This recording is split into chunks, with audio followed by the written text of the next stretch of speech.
All right, welcome everybody to the June Steering Committee. We're going to start off by approving our minutes. I call on Vice Chair Pettis-Reed. Mr. Chairman, I have read over those minutes and I haven't found any problems, so I move that they be approved. All right, I have a motion. I got a second? Second. Got a second, Commissioner Rather. All those in favor say aye. Aye. All right. We don't have any public comments, so we'll move on. Next on the agenda is to confirm the reappointment of Thomas Rowe, Charles Teasley, and Greg Lyles for 3 vacancies for the CCRC Board of Directors. Term expires July 1st, 2024. Mr. Johnson. Mr. Chairman, since I have the privilege of serving with these guys, I'll move for confirmation. All right, I have a motion. I got a second? Second. Second, Commissioner Rather. All those in favor say aye. Aye. Opposed?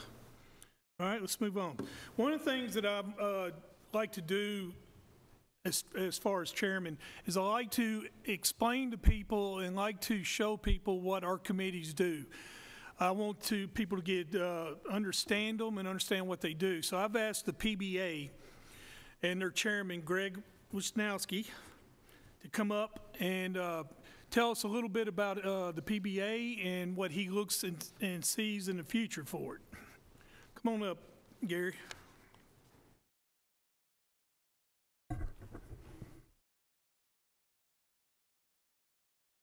Always. It's all yours. Good. It's all yours. Chairman Harris, members of the Steering Committee, Commissioners, and friends of Rutherford County. My name is Gary Wisnowski, and I am the Chairman of the Public Building Authority. I was asked to speak to you tonight regarding the makeup and the duties of the PBA. We are a 7-member board who's tasked with reviewing plans, documents, budgets, schedules for Rutherford County public buildings as they are being considered for construction. Once the mayor's office and the commission decides to consider a new building for the county, they have the ability to ask the board with the investigation into the building sites and the buildings themselves. The PBA will then assist, if necessary, with the selection of the site, an architect, a contractor, and etc. for these new buildings.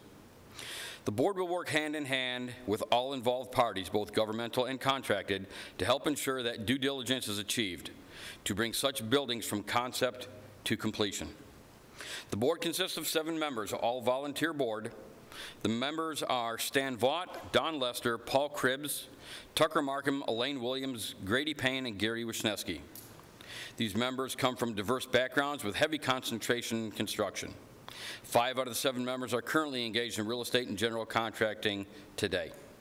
We meet every Thursday of the month at 5 p.m. in room 205 in the courthouse. The agenda is published in advance along with previous meeting minutes. They are always available through our counsel, Mr. Brick Murphy, at any time upon request. The agenda for the meeting is usually centered around current projects under construction as well as proposals for new buildings. The meetings are attended by the PBA members, our legal counsel, Rutherford County maintenance staff, project architects and their representatives, and the contractors on these projects.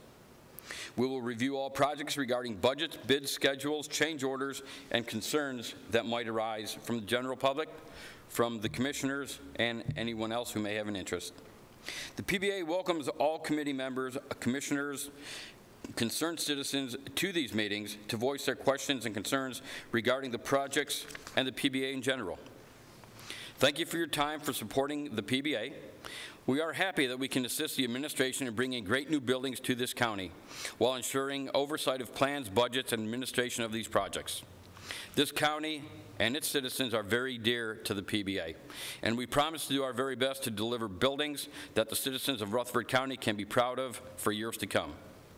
Thanks again for your time, and if you have any questions, I'd be glad to stay and answer them. One of the questions I have, Gary, is it has been brought up in committee that the PBA has a hard time of having a quorum, and to my understanding that's been a lot better. Can you explain to us as far as when the last time you didn't have a quorum? Sure, absolutely.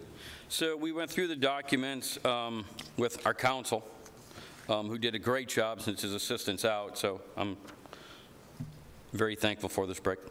Looking at the last 24 months, there was one meeting without a quorum. That was April of 23. Other than that, in the last 24 months, there has been one meeting without a quorum, and previous to that, there was another 24 months with one meeting without a quorum. Good. Is there any questions? Chairman Reed? I don't think mine is what you call really a question, but I know this board has to deal with a situation where we as a commission, we will give you a project, we'll give you so much money, and then you take it and you have to work with that. Yes, sir. And it's somewhat dealing with a Rubik's Cube, and you have to make all the parts fit. And I've had the opportunity, I know when we dealt with the public safety buildings, I've sat in there and watched y'all deal with this to make it all fit and make it come that way. Plus, you have to deal with what the situations we have now as far as building is concerned. With the cost going up, the availability of supplies, and it's a tough job. And as I said, mine's not a question. Mine is just to thank you for what y'all do and how you handle these things. And I do want to say thank you for the job you've done so far on the public safety buildings. We've had nothing but comments on those buildings of good. And the people out there in the communities do appreciate them. And I just want to tell you, you've done a good job with what we have given you. It's sort of like, you know, the teenager comes in to borrow the car one night, and you give him so much, and that's what you're going to have tonight when you go out. And y'all have done a great job with what we have given you, and appreciate it. Well, thank you. Just to further your statements, as I came on board to this PBA, the building industry was going through a very interesting time with COVID. So supplies were limited, they were back ordered. We could not, as an industry, produce numbers and budgets that we could live with because the prices were literally changing day to day. So there was a little bit of a difficulty on these 4 buildings to go ahead and bring them in on or under budget because of this moving target. The good thing now is that has all changed. The supply chain is plentiful. Numbers we can lock down.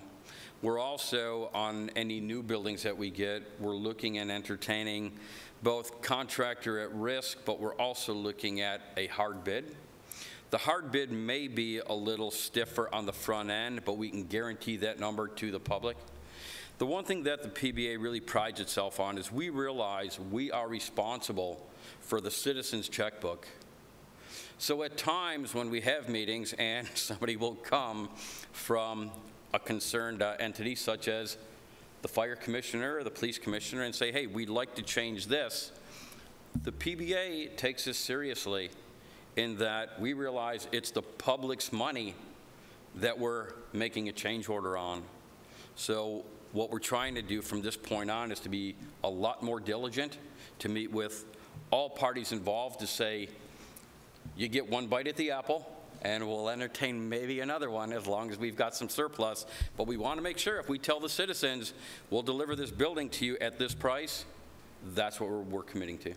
So thank you for your support. Any questions? All right, I'll make a statement.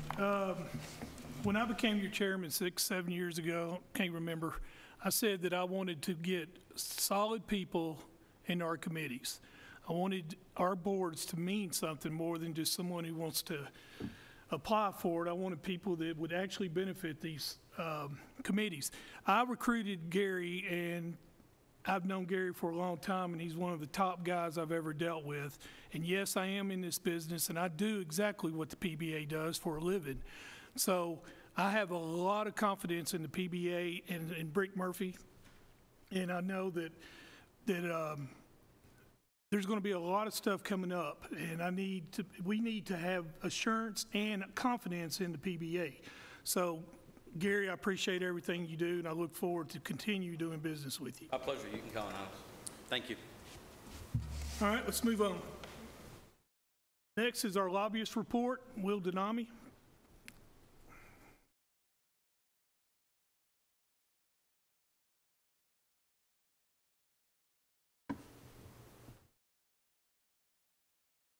Thank you, Mr. Chairman. Thank you, members of the steering committee. Pleasure to be here. So since our last meeting, the governor has signed the bill. It became effective as law on May 21st. That is now Public Chapter 990. We still have some questions. I've been in communication with Nick. There are, in Section 5, 2 components that require the comptroller of the Treasury to certify back to the county. One is prior to levy, and the other is to continue to levy. So I've reached out to the comptroller's office to get clarification on how that process is going to work. How do we go about certifying certifying the growth percentages based on either the federal census or the special census. So we're still waiting to hear back from the comptroller's office on that. So there's questions that we're still working through, but it is now officially law as of May 21st. Any questions? There's a bill that I've been hearing about that I'm concerned with very much, and I need to know, actually I need for this committee and this commission to take interest in this, as well as having our lobbyists work on it. And I want you to explain to them a little bit about the bill where Governor Lee is allowing students to come in from Davidson County into our school system, and the possibility that because it's building over the county that we might not get any tax dollars for that. But yet we'd inherit a student. Can you elaborate on that, or am I just completely reading this wrong? No, sir, Mr. Chairman. I think I can speak to that to a certain extent. The governor's one of his main proposals was vouchers or ESAs this year, and so the governor had an original bill, and then there were basically 2 different versions that took hold in the House and in the Senate.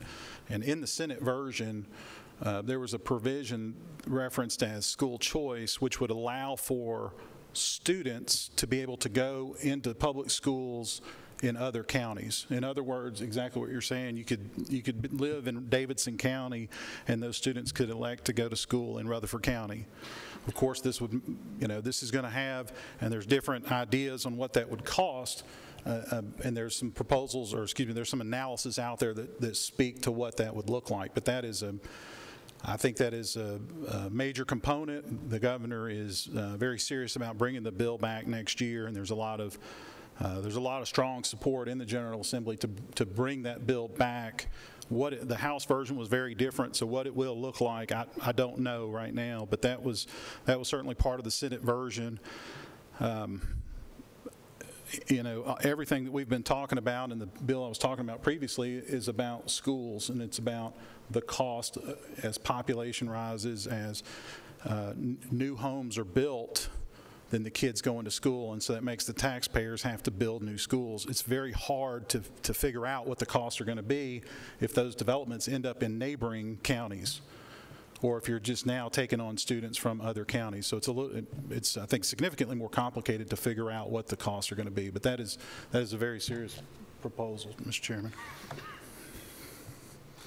What do you, now that the impact fee bill failed, what is it exactly are you looking to work on this coming year? So our bill that we had for Rutherford County was part of a multi-step process. So what we were asking for was the same tools that Wilson and Williamson County have, but also the same as the city of Murfreesboro enacted last year with a school system with an impact fee, but Laverne and Smyrna as well. So the impact fees are already in Rutherford County and neighboring counties. That was only one component. As you said, Mr. Chairman, we were talking about $30 million in debt service for a significant outlay, and that's based on foreseeable in the next 5 years. We were also talking about the next steps, after that bill was dealing with lottery excess funds, which is a constitutional requirement that the funds be set aside for K through 12 capital expenditures, which this county could seriously benefit from, and it is a constitutional requirement. It has not been fulfilled yet. It is something that certainly I think is a next step. Sports wagering is also a new revenue stream that we talked about, having it follow the same model as the excess lottery wages. The other thing we talked about, and this came about through discussions on our bill, was a share of the real estate transfer tax. So the state, and I mentioned this when we had the meeting at the Chamber, the state levies a tax 37 cents per hundred, and half of that goes to the state general fund. The state has a sharing relationship with municipalities where the state shares 4.6% of sales tax with municipalities. And what we'd like to propose, and the realtor said they would support with conditions, we'd like to propose having that shared with the county, so we would receive effectively half of the real estate transfer tax that now goes to the bottom line for the state. That costs the state somewhere between 125 and 180 million recurring. So it's not a significant impact to the state's budget, but it could have a significant beneficial effect to this county's budget. So those are the items that are teed up for this, for now, getting ready for session. Is there any traction for interest-free loans from the lottery or gambling? I think it's all within what the proposal would be. I mean, it could be an interest-free loan, but it says the funds are supposed to go back to K through 12 capital. So whether it comes back as a loan, I think the structure, and I've looked at a couple drafts and worked on a couple drafts of how those funds could be sent back. Loans are, that's a potential way to do it. That would require a little more administrative cost in order to facilitate that, but it's certainly within the realm of possibility. And also, are you going to, the severance tax, which I've brought up, are you going to take this into the next session? If that's the will of this committee and the commission, that is. Yes, sir. All right. Anything else? Anybody got any other questions? One thing, Chairman. Yes, sir. You said the Real Estate Association was on board with conditions.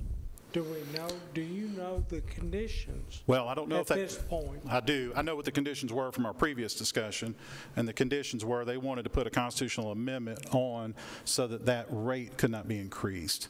Of course, the constitutional amendment takes some time. You have to pass it through 2 general assemblies, and then the public has to do it. So that's not something we could agree to. It's up to the public to determine that. But effectively, the Realtors Association was concerned that the counties would ask the General Assembly to increase that rate. There's 2 real major hurdles. One is getting the state to forego that revenue, which again, it's 120 to 180 million, so it's not by any means something that would be easy to do, but it's also something that's, I don't think would have a major impact on the state budget, and it would significantly help the counties. In terms of the constitutional amendment, I mean, I think that would be something that we'd have to sit down with the Realtors Association. I think they would be the proponents for that, and they would want us to support that. But those were discussions that we had prior to, this was all in discussion leading into the General Assembly. I don't know if they would still be there. I mean, I think it's worth exploring with them to find out if they're still amenable to that. But it effectively would make real estate transactions more of a partnership relationship with the counties. So I think it works pretty well. Again, not increasing the fee, but just the state portion that goes to the general fund coming back to the counties, which would also be proportional to all the counties. But also, a constitutional amendment is one of the hardest things to get done. For sure. Okay. All right, anything else? Thank you, Will. Thank you. Next up is Sonia Stevenson, HR report. Oh, we got somebody else. Say who you are. And good evening. I'm Lindsay Cooper, the Assistant Director of HR in Sonia's place while she's out, and here to go over a few things. You should have 4 different documents. The first one is our job postings and number of applicants, and that's listing out each of the departments on the left-hand side that have job openings. And then on the right-hand side, that details what those positions are. And on the far right, it tells you how many current applications we have for each of those positions. The next attachment is our full-time vacancies, and those are as of May 30th. And it breaks it down by department. Ambulance service, we currently have 10 full-time positions open. Property assessors, we have 2. Sheriff's office, we have 75. Recovery court, we have 4. And fire and rescue, we have 2. Next, I'll go over the HR report. That front sheet shows you month by month, just updating you for the month of May. Under ADA, that number, we have 4 items. That includes courtroom assistants, employee accommodations, hearing impaired interpreters, and the interactive process with our employees. The next one are personnel changes, and this would be promotions, transfers, TCRS military retirement applications, public student loan forgiveness applications we've processed for employees. The next item is audits. And we don't have any for May. As you can see, in April, we did 1,972, and that was scanned files. We're in the process of going completely digital, so haven't done any audits for this month because we did so many last month. You will see under benefits, we had 27 items. That would be alcohol and drug treatment referrals, grief assistance, sick leave donations, Social Security, disability, and retirement applications or estimates. The next item is community involvement, and those are for various boards that Sonia and I serve on in the community. For events, we had 28 items. That was employees for employee recognition for their milestone, so employees that have hit various milestones, whether it's 5, 10, 15 years, going out into departments recognizing those employees. The next category is leave. You'll see that we had 131 items. That could be anything from FMLA, employees out on military leave, personal leave, injured while on the job, things of that nature. The next one is legal services. That would include complaints and employment hearings, things of that nature. The next one is offboarding, and we had 17 employees leave the county for resignation, and we had 2 employees that retired. For onboarding, we had 91 activities. 51 of that was actual new hires. That also includes different action the office takes when we have a new hire, like salary evaluations, things of that nature. The next category is our policy changes. This is any time a job description is created or revised, the handbook has been reviewed. The next category is our promotions and activities. These are community partners that bring discounts and promotions to employees. That includes amusement parks, banks, apartments, anyone that would like to extend some kind of a discount or a partnership with our employees. We have a site where we list those all out. The next one is for recruitment. It has 859 activities. That includes applications being received and referred, applicants being declined, internships, interviews, job postings, reference checks, anything as part of that recruiting process. For reports and surveys, we had 453 items. That includes background checks, new hire reporting, open records requests, Title VI requests, our turnover report, any unemployment cases that we filed, any refused positions that we notate, and verifications of employment. The next tab is for special projects. That could be social media postings. Our electronic scan was a part of that. Motor vehicle reports, just various things that we do that don't necessarily fit within the confines of the other report sections. The next category is the evaluation and testing. We had 134 items. That included background checks, fitness for duties, psychological, physical evaluations, post-accident random drug screens, things of that nature, just other ways that we monitor new hires and current employees through those processes. The next category is our training. We had 265 events of training. In the month of May, we had 51 employees trained on business ethics, drug-free workplace, the employee handbook, sexual harassment, Title VI. We had, let's see here, some leadership training, and some department-specific training. And Title VI, that last category, we had 117. That's 117 interpreters that were requested in the month of May, and that represented 14 different languages in our court system. So that's the HR report. I do have one other item to discuss, and that's the EEO utilization report. You guys should be able to pull that up as well. We receive a federal grant, and as a part of that, we have to process this report once a year to show that to show our hiring practices and how we provide diversity in our hiring. And under law, we are required to share our report. So on page 2, you'll actually see the policy statement, and that comes from the employee handbook. On page 3, section 5, you can see Rutherford County strives to hire a diverse workforce and the different ways that we go about doing that. We attend job fairs at local universities, our local career center. We go to other community job fairs and bilingual job fairs. We post our positions nationwide on our county website, the local cable channel, state career site, and local universities through Handshake. In the past, we've worked with and been a member of the Rutherford County Chamber of Commerce Workforce Development Committee, and we have recruited at the Clarksville Military Base for individuals who are being released as a result of completing their commitment.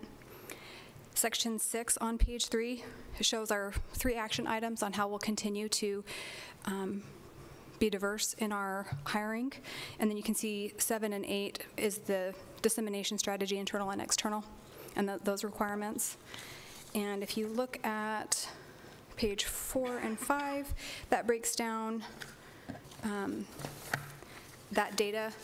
And then on page 6, you'll see our underutilization chart. And this is the area that shows us where we are deficient in our hiring. For technicians, we are currently deficient in hiring white and Black or African American males. For protective services, that's a sworn officer, we are deficient in hiring Hispanic or Latino, Black or African American males. And then for administrative support, we are underutilizing white males. So a lot of those initiatives that we're going to be doing will be targeting the underrepresented groups for that. And that's all I have, if there's any questions. Are there any questions? Need a motion to approve a report? So moved. Need a second? All those in favor say aye. Aye. Opposed? Thank you. Thank you. Appreciate it. All right, Commissioners, on your iPad, we have a list of litigation. Are there any questions? Okay, I have 2. On Sheriff's Office lawsuits, on number 2, I just want you to explain the relevance where it says Rosa Mendoza as next friend. What does that term mean? That case involves an unfortunate death that happened to an inmate in the jail, and the law allows certain individuals to bring lawsuits on behalf of the decedent, and that is the decedent's next of kin, and another way to frame that as next friend of. It's just a different way to say that.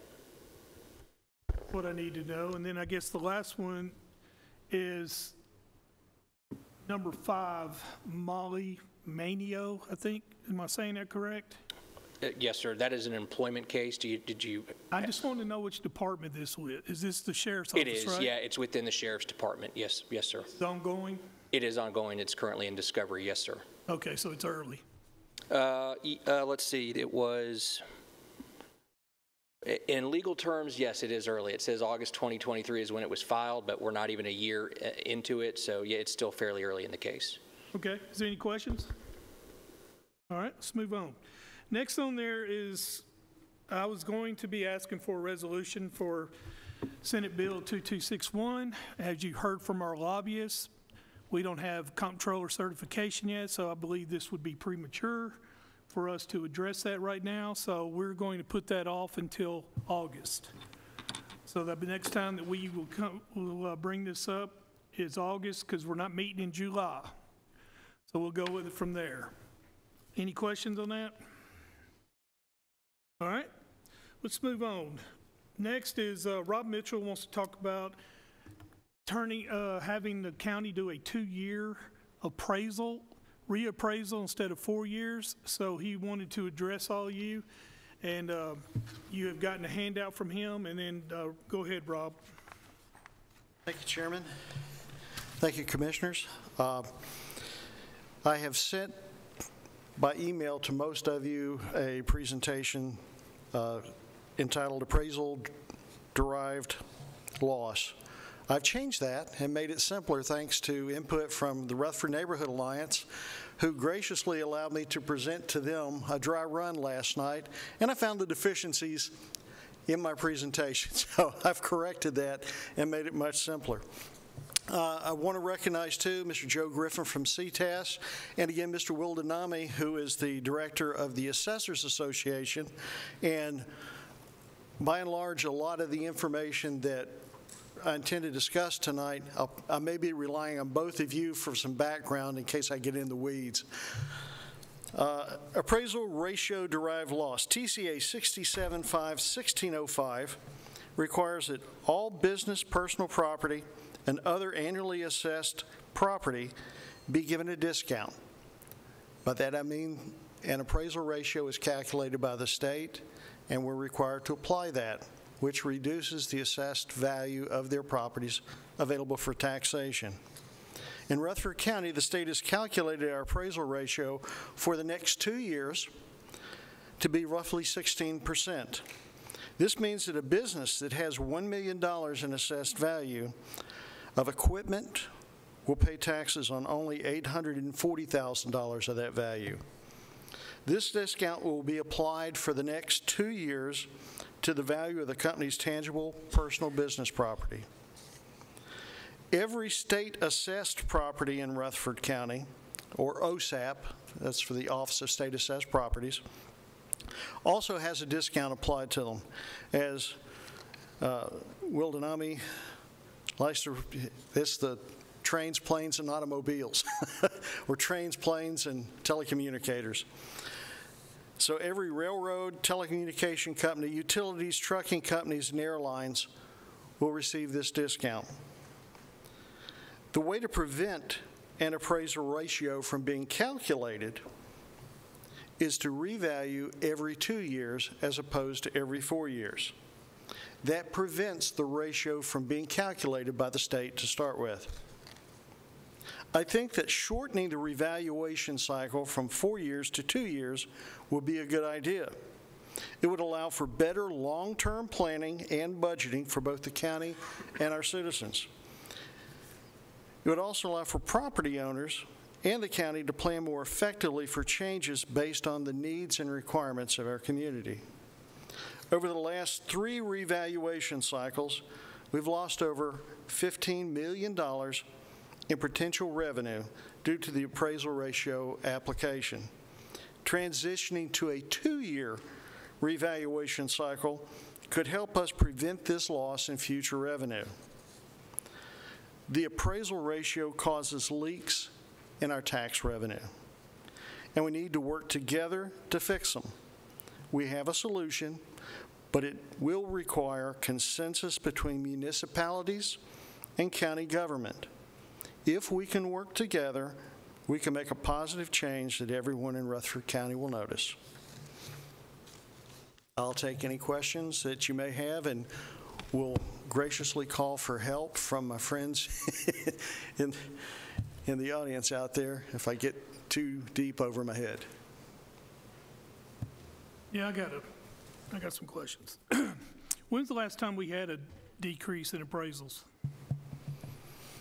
We have never had a decrease in total appraisal. We had a decrease in revenue 4 years ago. Okay. During the last reappraisal cycle and the previous reappraisal cycle before that. So ever since I've been in office, and going back to 2000, since the Great Recession, we have had an appraisal ratio calculated every 2 years in a 4-year cycle. Okay, and I guess my question is this. With a shorter appraisal window, I mean, will that not push long-term residents that don't qualify for senior tax freeze or any rebates? And what I'm trying to say is, does this not harm young working class families to afford housing? No, sir. So if our values keep going up, that doesn't hurt households from trying to afford housing or having taxes that will hit them at a high rate. Well, no, this is independent of anything. This is just processing what the market is currently doing on a more frequent cycle. Rather than doing it every 4 years and having a larger jump in value, it's simply cutting that cycle shorter so that there'll be a smaller jump in value to the citizens. So they won't have if there is a change in their property taxes, that won't be reflected in as great a change in their escrow value, because most people finance their homes, so there won't be as large a jump in their escrow value. So if there is indeed a change in their property taxes, that change would be smaller because it's happening on a more frequent cycle. Did I get that right, Will? Well, I just don't want to be, I guess one of the things that I kind of struggle with is I just don't want to see young families completely priced out. And that's one of the things that I'm looking at. And you're saying that that I'm off guard, I'm off topic right here, that's not going to happen? I'm not saying it's not going to happen. I'm saying that revaluing on a more frequent cycle would be independent and not related to any change in the market.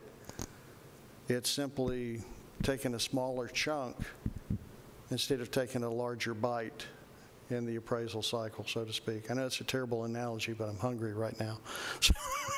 Best I could come up with.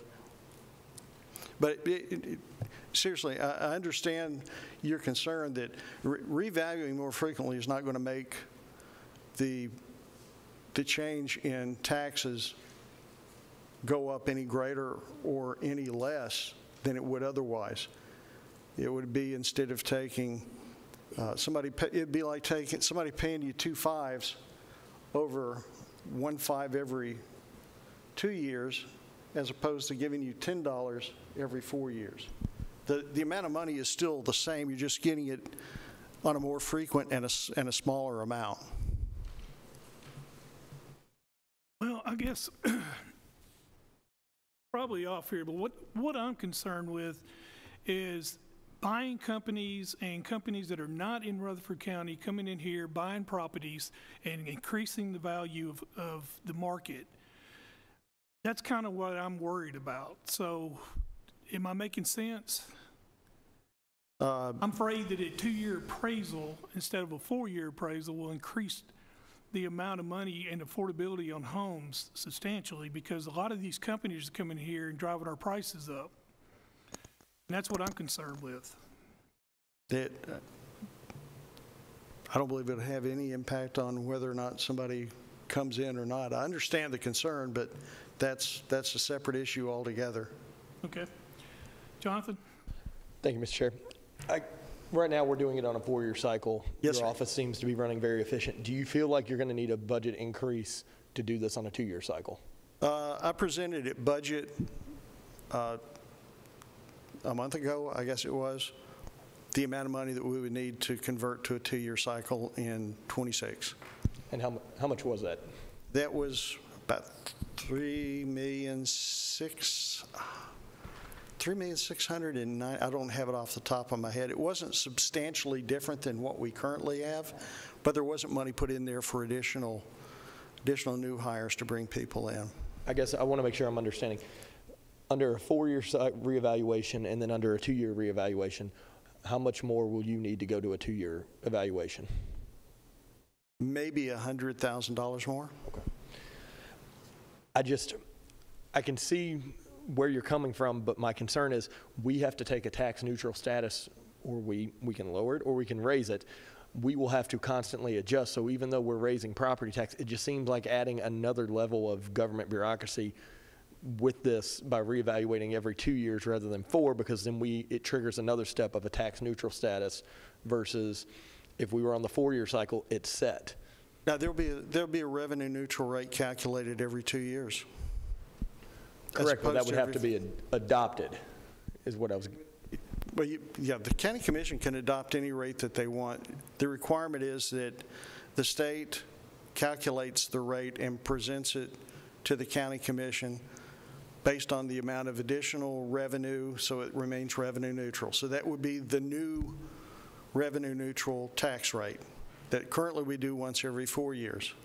But I just don't want it to seem like we're pulling a fast one on the citizens to be like, great, we're lowering the tax rate, but since your value went up and we reassessed it, you still owe us the same amount. Well, the way the levy, and Joe, you may have to help me out here with it, we stand to lose, by Mr. Denami's calculations that he presented to us, Rutherford County will lose $4.1 million in revenue, potential revenue.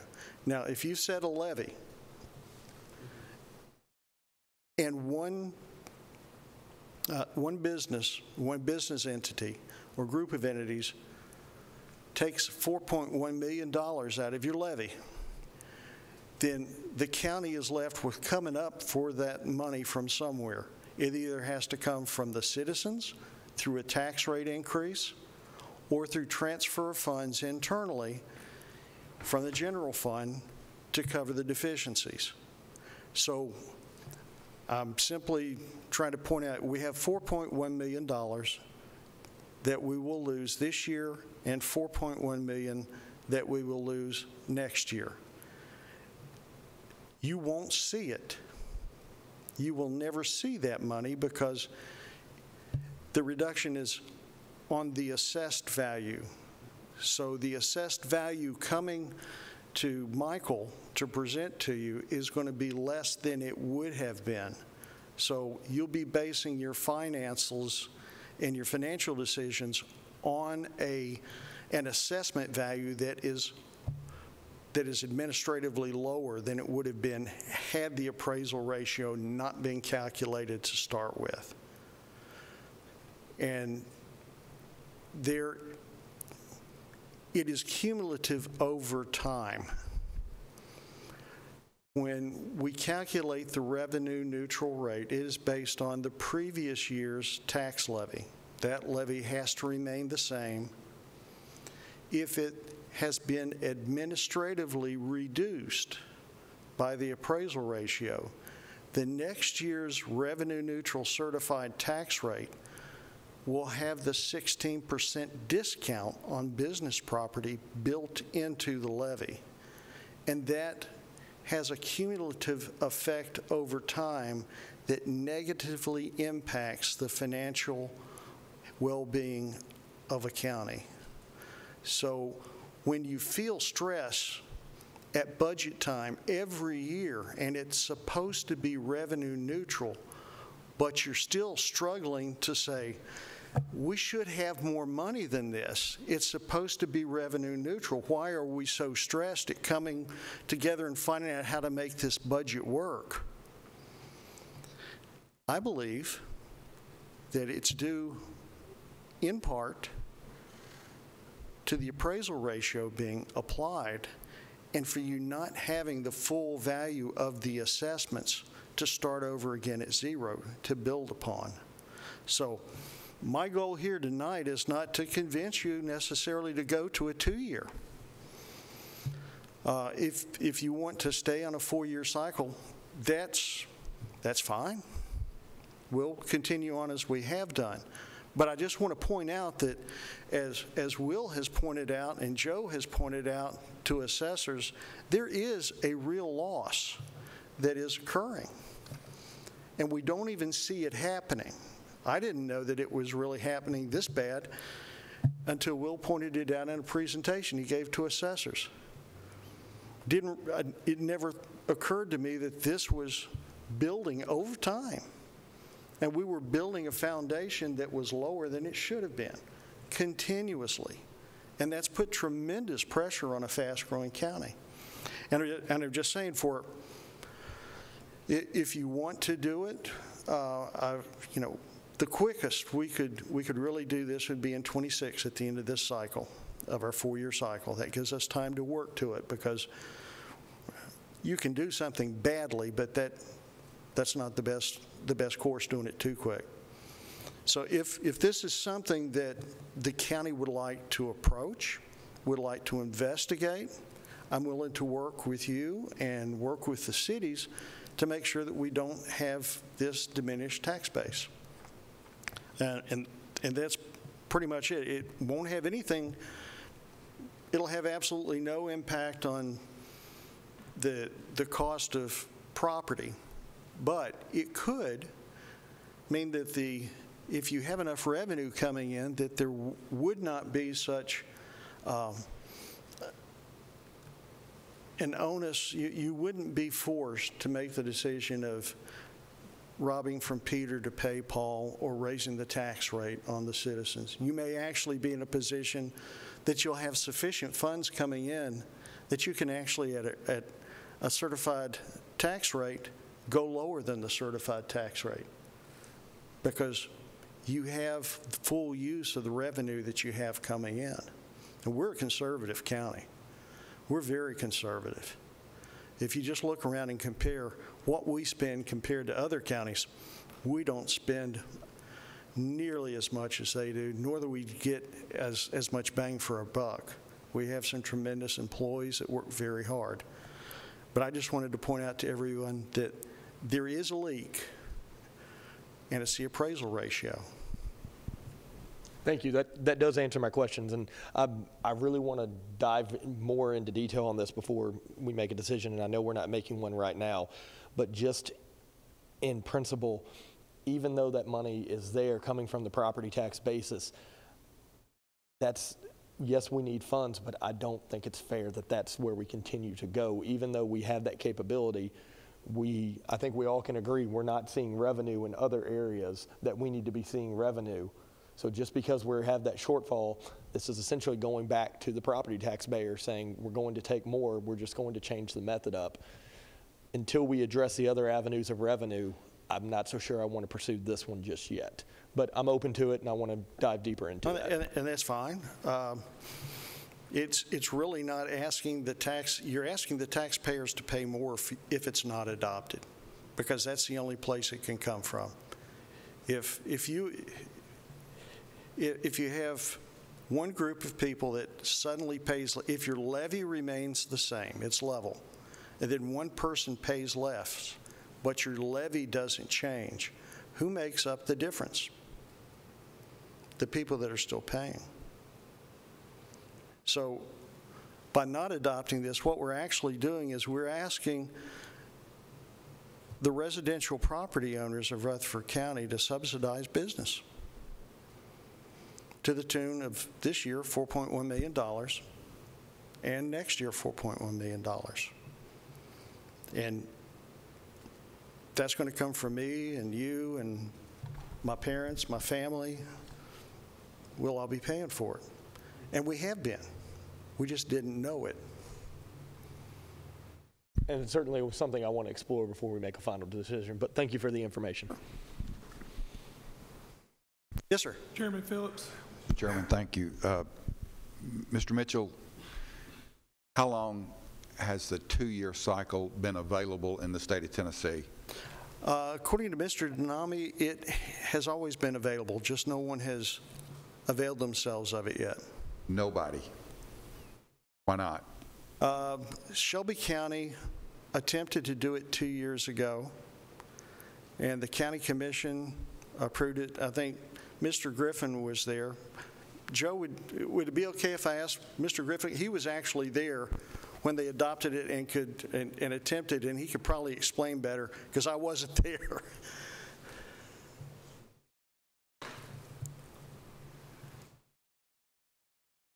This is Mr. Joe Griffin. He's the assessor's representative with CTAS. Hello, everyone. Yes, Shelby tried it a couple years ago because of this sales ratio issue we've seen in Tennessee over the last several years because of the increase of sales. It did pass the county commission, and it got in front of the state board, and they said it was a great idea. It just wasn't ready for prime time. At that time, this was right after COVID, nobody really believed that the values were going to continue to increase like they did. Last year, Comptroller Mumpower introduced a bill and ran it through the legislature. It passed the Senate, got stuck in the House, and it was going to basically allow straight off the books for a 2-year reappraisal. However, there was another piece of legislation that was passed that does allow the decoupling of your visual inspection from your reappraisal. That is going to pave the way for more frequent reappraisals. What Rob was referring to is always on the books. they've always allowed in the law for the state board to approve a plan if it's sound, that's more frequent than the current 4, 5, or 6 years. I think at one point they've actually approved a 3-year for Shelby several years ago. But as of today, nobody has gone to a 2-year. But Jason Mumpower, the comptroller, has made it very clear that as long as people bring a plan where all the cities are united, the county is on board, the commission passes it, it's approved by the DPA, and the county has a good organization chart and a good succession plan in place to enable the continuation of a 2-year plan, that they will accept and adopt a plan of 2 years, 3 years, or even annually. Thank you. Just one other thing. If we go to the 2-year and in essence the tax structure for companies increases and they're paying more in taxes, they'll probably raise the cost of goods to Rutherford County citizens, and will that offset the $4.1 million that you talked about?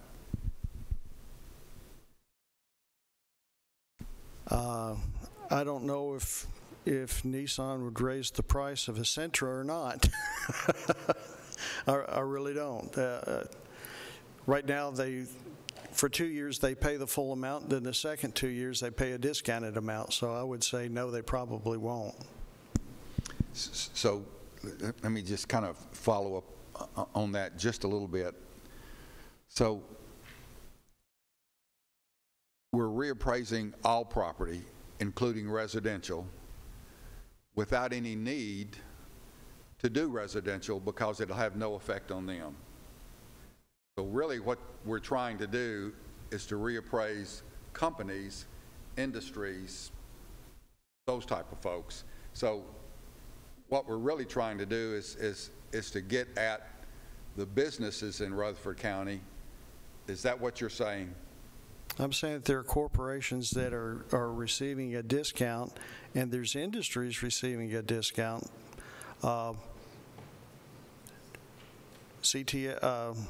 CSX, it's a utility. It's assessed by, it's not a utility, but it's basically one. It's assessed by the state because it operates in more than one county. Trucking companies are centrally assessed. Utilities like Middle Tennessee Electric are centrally assessed. Telecommunicators, cell phone companies, they're centrally assessed by the state. Every 2 years in a 4-year cycle, they will get an administrative discount. The average person does not get. In a fair and equitable world, I would say everyone should get that 16% discount across the board, but state law doesn't allow that. But it does allow us to go to a more frequent cycle, which does not permit it. It makes help me out here. It makes. I think I can help. Yeah, help me. Okay. Help me. So right now you reappraise every 4 years. Those base rates and everything is set in that base year of reappraisal. For the next 4 years, residential stays stagnant unless they make a change to their property. The values keep increasing because of the market. That's where this ratio is derived from. Because residential constantly receives that discount of not being constantly at market value, the personal property and the OSAP properties report annually. They are always reported at 100% of market value. So whenever the sales ratio is calculated every 2 years, they apply that ratio to those counties to give them that same discount the residential has been receiving. So if they go to 100% of market value more frequently, and that's if the rates increase, the values increase, or if they decrease. If we had a big fallout of values, the reappraisal would help capture that as well. It's not just made, it's not a money grab, they're revenue neutral.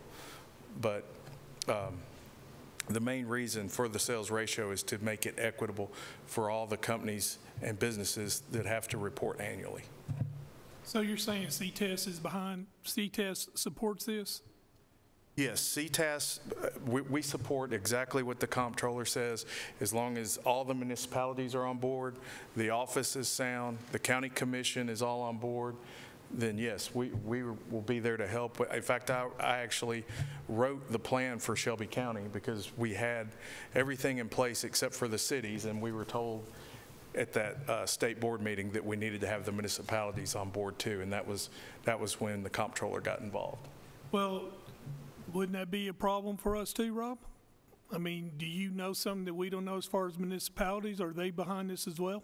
I've talked with some folks in the city of Murfreesboro, Smyrna, and Laverne, and they're fine.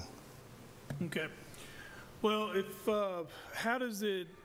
this body approves a 2-year appraisal, what exactly does that timeline look like? You said 26, so that's as soon as you can do it? So really, you don't need to be putting this in your budget until 2025.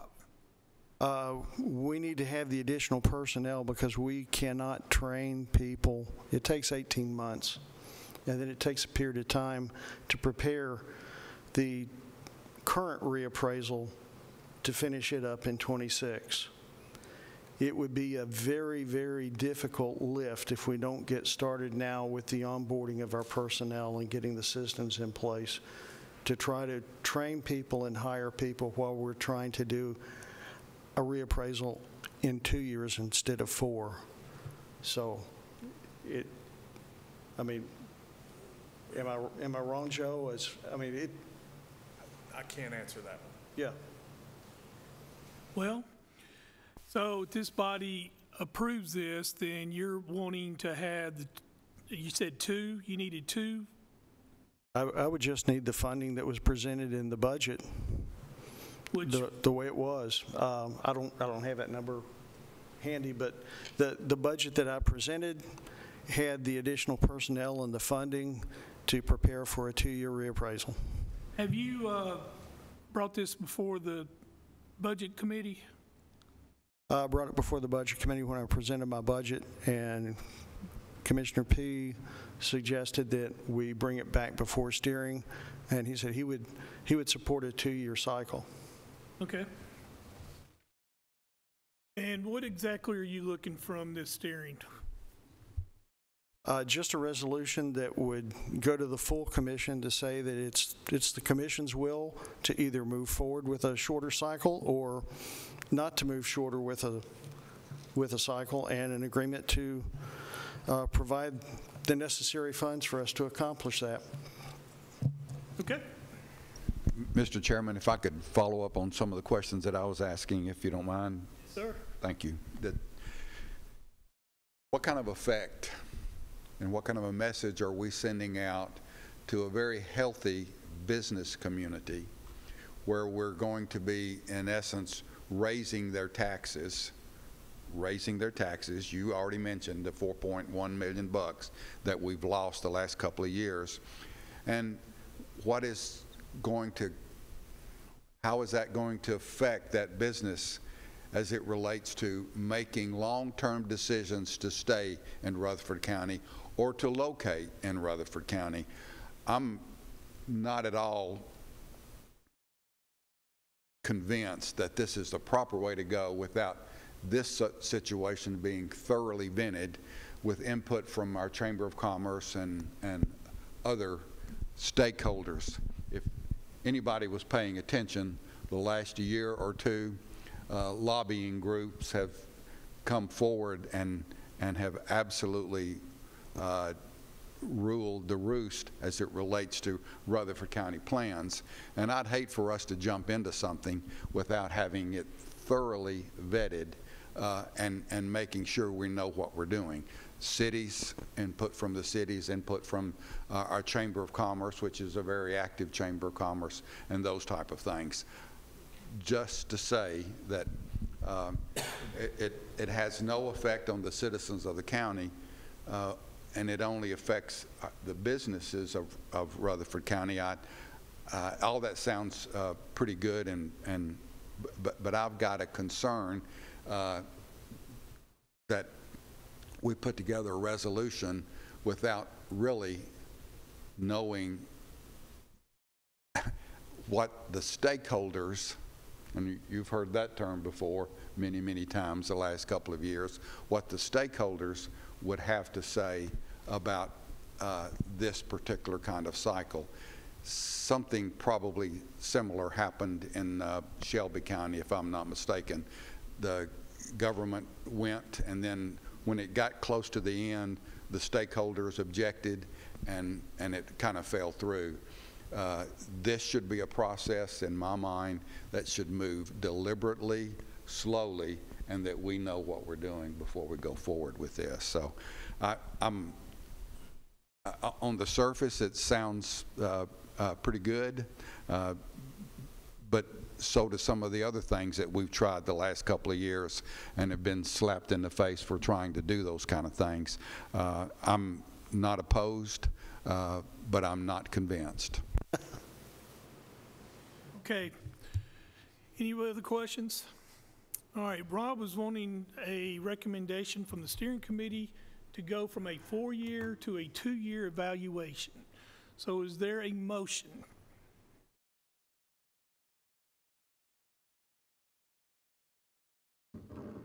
Mr. Chairman? It's Chairman McAdoo. So you're saying that since we just saw it tonight, it was just presented to me tonight, to go from a 4-year to a 2-year, and you want me to vote on it tonight? No, sir. You do whatever you want to do. You can defer it or you can reject it. He's asking for us for a resolution, and I'm giving him the courtesy. If we want to go forward with this, if not, then we can defer this, or we could just completely kill it and have nothing to do with it. Well, the concept sounds good, but for me to move on something like this tonight, I would like to see a math model or something with figures. Just not you coming up here and telling me that we go from a 4-year to a 2-year, we're gonna do real good. I hadn't seen no figures. I hadn't seen anything. But you want me to vote on it tonight without really studying it? Is that what you're saying? No, sir. I'm just all I'm doing is he's asking us for a resolution to support this, and I am putting it forth to the committee if you even want to deal with it. You don't even have to deal with it if you don't want to. I don't mind dealing with it, but look like I would at least have another month or something. You know, I guess he's a good man. I guess I can believe what he's saying, but I hadn't seen no figures. I hadn't seen nothing. I hadn't, but maybe Budget saw it or somebody, but I would like to see something. I may want to even pull up Shelby County proposal and look at it to compare it. And I may want to see if Hamilton County or some of the other counties are thinking the same way that he presented this to me tonight. But I don't have time if I got to vote on it tonight. Is it that serious that I got to vote on it tonight? No. Without a... It's not. Okay. It's not, and needing different. I've sent out a lot of information. I sent some information from Mr. Denami from a presentation that he put together on the tax dollars that we would lose, and I'm sorry if they didn't make it to you, Chairman McAdoo. I can resend those again. I try my best to send the information out to people, but sometimes I do information overload, and if you didn't get it, I'm happy to send it again, and I'll look back for the information that Mr. Denami sent to the assessor so that I can forward that over to you too. It has a breakdown of what every county is losing because of the appraisal ratio.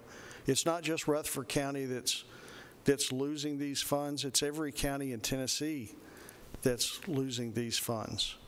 So that's why the comptroller suggested that a 2-year cycle be considered, or actually in very fast growing counties, he would consider going to an annual cycle as being appropriate.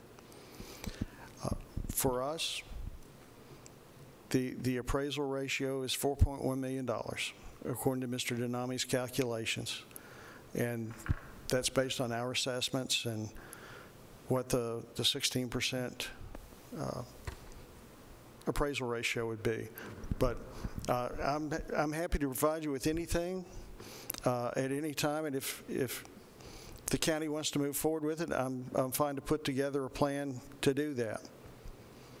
But I'm Say something real quick, Chairman. We don't have to do anything. No, I know that's Yeah, I'm just asking for a giving you- deferral for at least a month.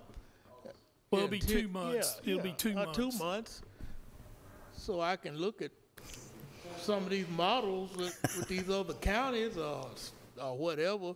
So I like to make a motion to that effect that we delay this until the next meeting. I have a motion. I got a second? Second. Got a second. All those in favor say aye. Aye. Opposed? Thank you, Mr. Mitchell. Thank you very much. I appreciate it. Anybody call me if you need me. Be happy to give you information. All right, is there any other business? Mr. Chairman, I can't let it go. I'm sorry. The motion was to bring it back next month. I'm No, in August. okay. It'd be in August. Next meeting. Okay. I'm sorry. Thank you. I'm thinking that, and I'm not a member of this committee, so I can't make a motion. But properly, in my mind, there should be a study group put together that includes Rutherford County, Murfreesboro, Laverne, Smyrna, Eagleville, and the Chamber of Commerce, and have all of this discussion together instead of separately, so that we can get all of the shareholders, stakeholders in this, hear the same thing and ask the same questions and get the same input.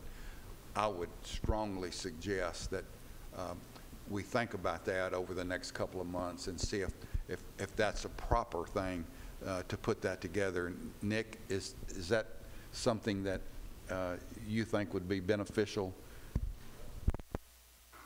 I think it's possible to do from a legal perspective. Now, how it gets organized and coordinated and who's going to reach out to all those stakeholders, that may be the property assessor to present in August that he's reached out. I don't want to put work on you, Rob. I'm just thinking if you're the one that's proposing it, and then the commission and the steering committee can have an input on if there's any other stakeholders that need to be a part of it. You can put together a working group for sure to make a recommendation back to this committee.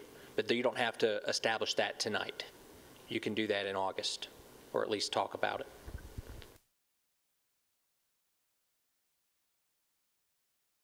We are giving a courtesy, all right? It is a courtesy. You don't have to do anything. We don't have to vote on anything, but it's a courtesy. And there's no motion, and then there's a motion for us to defer it. So we'll defer it, and then we'll get together with lobbyists, we'll get together with city. I'll be glad to try to work something out, Jeff, and get with him and Rob Mitchell, and we'll try to see what everybody says. Because I agree, this is such a huge endeavor. You can't do it in 15 minutes presentation. So we have a lot to go over, and we'll look into that. Is there any other business? All right, we will not meet in July. We will meet again in August. So we will not meet. So if you show up here, it's on you. All right? All right, we're adjourned.